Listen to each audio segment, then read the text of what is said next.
لائیے مساہم نمبر 344 اور آخری مساہم نمبر 334.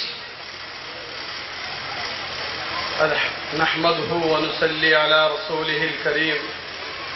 أما بعد فأعوذ بالله من الشيطان الرجيم. بسم الله الرحمن الرحيم. ولا تهنوا ولا تحزنوا وأنتم الأعلون إن كنتم مؤمنين. صدق اللہ العلی العظیم. محترم حضرات، معزز سامعین کرام، اللہ تبارک و تعالیٰ نے قرآن کریم میں مسلمانوں کی سربلندی اور برتری کی ایک تدبیر بتلائی ہے.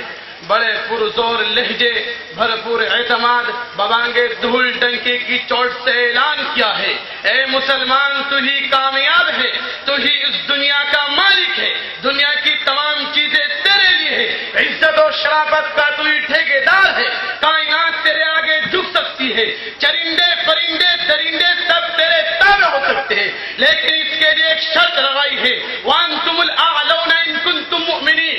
فرمایا تو ہی سربلند ہے بشرطے کہ تم مومن کامل ہو، ایمان کی حلاوت و چاشنی تیرے اندر ہو، یقین کامل کی دولت سے تمہارا مال ہو، مومن کی تمام صفات تیرے اندر موجود ہو. میرے دوستو، اللہ تبارک و تعالیٰ نے اس مختصر سے جملے میں، اس چھوٹی سی آیت میں حقیقت کا انکشاف کیا ہے، آنکھیں کھول دی ہے، صاف طریقے سے فرما دیا ہے تمہیں گھبرانے کی ضرورت نہیں ہے، کوئی خوف محسوس نہ کرو، دنیا کی کوئی چیز تمہارا کچھ نہیں بگاڑ سکتی.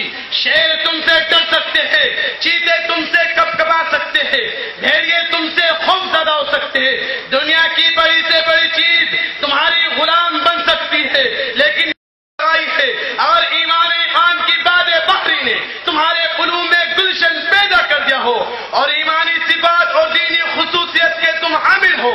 لیکن دوستو، آج کا انسان تو یہ چاہتا ہے کہ دنیا اس کے آگے جھک جائے، جس چیز کو چھوئے تو سونا بن جائے، دس کے مقابلے میں اکیلا کافی رہے، اس کی عزت و شرافت کو دنیا سلام کرے، ہر تمنا اس کی پوری ہو، ہر خواہش اس کا بڑھ کر استقبال کرے، لیکن وہ بھول جاتا ہے کہ اس کو عزت و شرافت اسی وقت حاصل ہوگی جب وہ خدا کی غلامی کرے، رنگ و خون کے بتوں کو پاش پاش کر کے ایک ہی حقیقی کی فرما روا کا پرستار ہو، چڑھتے سورج کی پوجا چھوڑ کر مسجد حقیقی بارگاہ میں سجدہ ریز ہو.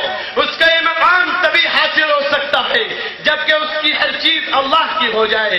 کسی عارف نے سچ کہا ہے، من کان للہ کان اللہ لہ، جو اللہ کا ہو گیا اللہ اس کا ہو گیا. میرے دوستو، یہ رب کا فرمان ہے، وَلَا تَهِنُوا وَلَا تَحْزَنُوا. اللہ فرماتا ہے مت گھبرا، وَلَا تَحْزَنُوا، مت ڈر، وَأَنْتُمُ الْأَعْلَوْنَ إِن كُنتُم مُؤْمِنِينَ. تو ہی سربلند ہے بشرطے کہ تم مومن کامل ہے. اللہ تعالی ہمیں عمل کی توفیق عطا فرمائے. وما علینا الا البلاغ.